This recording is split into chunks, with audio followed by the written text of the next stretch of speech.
एका गावात एक आजी राहत होती. आजी तिचं घर आणि तिचं अंगण अगदी छान स्वच्छ ठेवायची. तिला स्वच्छता फार आवडायची. तिच्या अंगणात तर अनेक सुंदर सुंदर फुलझाडं लावलेली होती.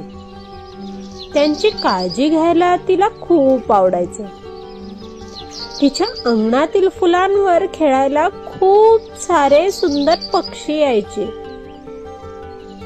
आजी त्या पक्ष्यांवरही तेवढाच जीव लावायची. परंतु जवळच्या झाडावर बसलेल्या कावळ्यांना मात्र कायम रागवत असायची. तिला ते कावळे मुळीच आवडायचे नाही. हे कावळे आलेच का पुन्हा? यांना पाहताच मला तर चीडच येते. मी एवढे रोज हाकलवून लावते तरीही येतातच मेले परत. निघा इथून, त्रास होऊन टाकलाय अगदी.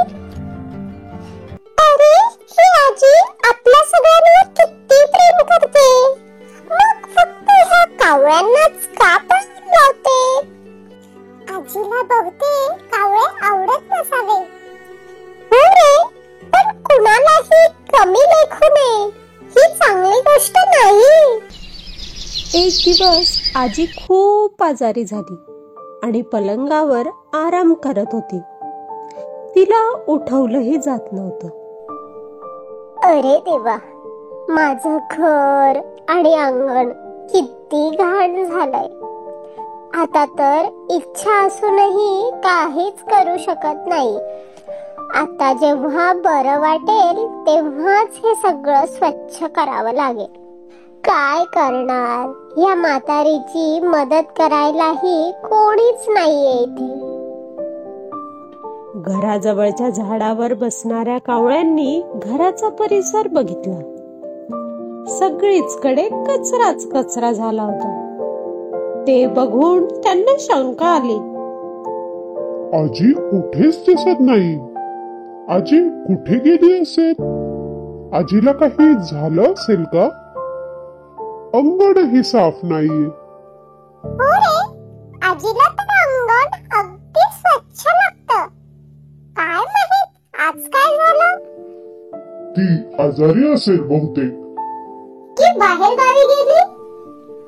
मग आपण अंगण साफ करायचं का? आपण साफ करू, पण आजीला आवडेल का? आपल्यावर तर ती नेहमी ओरडत असते.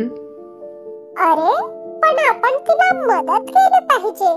कदाच ती खूप खुश होईल. चला तर मग आपण सगळे मिळून अंगण स्वच्छ करून टाकूया. अरे हे कावळे तर आजीचं अंगण स्वच्छ करताय. पण आजी तर यांना कायम रागवत असते ना, मग त्यांना ते आवडतं का? चल त्यांनाच विचारूया. कावळे? आजी खिडकीतून स्वच्छ झालेले अंगण पाहून विचार करते की आपण उगाच ह्या कावळ्यांवर ओरडत होतो. अरे देवा, या बिचाऱ्या कावळ्यांवर मी किती ओरडत होते. त्यांचा राग राग करत होते आणि आज तेच माझ्या मदतीला धावून आले. मग काय, आजी लागलीच त्यांच्यासाठी गरमागरम पुरी खायला घेऊन जाते. अरे थांबा थांबा, कुठे चाललात? या इकडे. घाबरू नका, या इकडे. मी तुम्हाला इथे काही रागवायला आले नाही.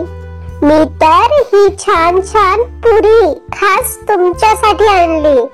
चला या इकडे आणि पोटभर खा. कावळेही आनंदाने आजीने दिलेली पुरी खाऊ लागले. आणि मग काय, आजी आणि कावळ्यांमध्ये छान मैत्री झाली.